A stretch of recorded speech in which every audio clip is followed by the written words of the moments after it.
জঙ্গিপুর বার্তা বিশেষ প্রতিবেদন। মুর্শিদাবাদ জঙ্গিপুর নির্বাচনের প্রাক্কালে জঙ্গিপুর মহকুমায় রাজনৈতিক অস্থিরতা ক্রমশ তীব্র হচ্ছে। বিভিন্ন রাজনৈতিক দলে ভাঙন ও যোগদানের খবর সামনে আসায় এলাকা জুড়ে তৈরি হয়েছে চরম উত্তেজনা। স্থানীয় সূত্রে খবর, বিজেপি শিবিরে ভাঙন ধরেছে। একাধিক কর্মী ও নেতা কংগ্রেসে যোগদান করেছেন বলে দাবি। অন্যদিকে তৃণমূল কংগ্রেসও নতুন মুখ তুলে আনার প্রস্তুতি নিচ্ছে, যাতে নির্বাচনী লড়াইয়ে বাড়তি শক্তি পাওয়া যায়।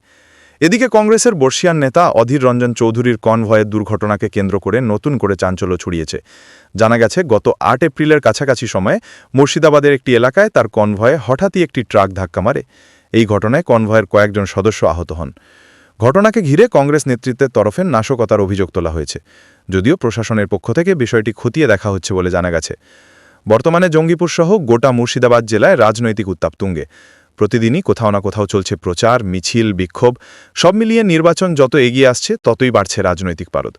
জঙ্গিপুর বার্তা নজর রাখছে প্রতিটি আপডেটের উপর। সত্য তথ্য, নিরপেক্ষ বিশ্লেষণ এবং দ্রুত খবর পৌঁছে দিতে আমরা প্রতিশ্রুতিবদ্ধ।